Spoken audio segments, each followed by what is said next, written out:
আসসালামু আলাইকুম, সবাই কেমন আছেন? আশা করছি সবাই ভালো আছে।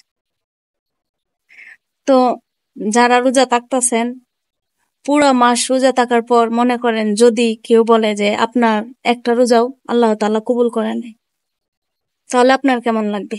হয়তো আপনার খারাপ লাগবে, জানি। ক্লাসমেট সবাই আমরা যখন লেখাপড়া করতাম বা এই যারা যারা পরীক্ষা দেই, কেউ পাশ করে কেউ ফেল করে, এটাই তো নিয়ম, তাই না? তো যখন ফেল করে তখন তো মন খারাপ থাকে, তাই না? এরকমই তো।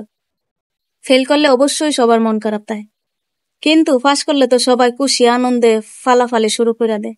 ঠিক তেমনি এখন বলতে পারেন যে আপু, আপনি হাদিসের কথা বলতেছেন, আপনি ওয়াজ করতেছেন, আপনি আমাদেরকে জ্ঞান দিতেছেন। না ভাই, জ্ঞান দেই না, কিন্তু দেখেন, আসলে আমরা পুরা মাস আমরা রোজা থাকি, কিন্তু দিন শেষে যদি আমাদের রোজা আল্লাহ তাআলা কবুল না করে, তাহলে আমরা হুদাহুদি উপাস থেকে তো লাভ নাই, হুদাহুদি কষ্ট করে লাভ নাই।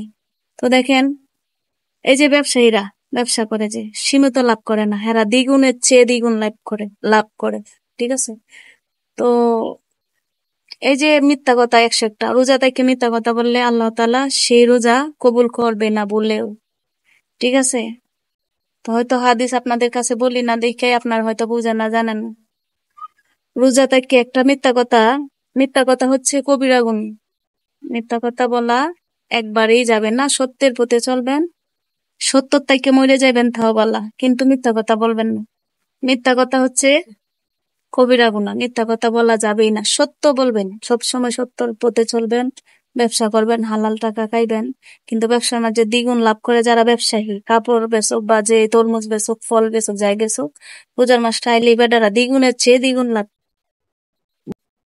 এবাদত করা এত সহজ না। রোজা থেকে একটা মিথ্যা কথা বলবেন, আপনার রোজা কবুল করবেন আল্লাহ তাআলা। এই জন্য বলি, সত্য কথা বলবেন সব সময়। ঠিক আছে? সব সময় সত্য কথা বলবেন, বিশেষ করে যারা ব্যবসা করে, তারা ব্যবসায়ীরা বেশি মিথ্যা কথা বলে। বুঝছেন? 2 টাকা দিয়ে কিনে আইনে একটা জিনিস কইবে কি 5 টাকা কিনে আনছি, বুঝছেন? আপনার কাছ থেকে লাভ করছি 1 টাকা, এটা কইবে। কিন্তু না, সে 5 টাকা দিয়ে কিনে আনছে, 10 টাকা লাভ করছে, অর্ধেক। বুঝছেন?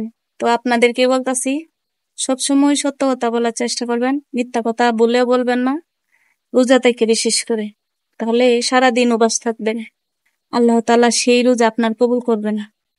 আর আপনি কিভাবে বুঝবেন আপনি কবুল করে নাকি? সবসময় সত্য কথা বলার চেষ্টা করবেন। ঠিক আছে? সত্য পথে চলবেন, রোজা যেহেতু রাখেন, নামাজ পড়ার চেষ্টা করবেন, আর সর্বদা সত্য কথা বলবেন। থাকেন, আল্লাহ হাফেজ।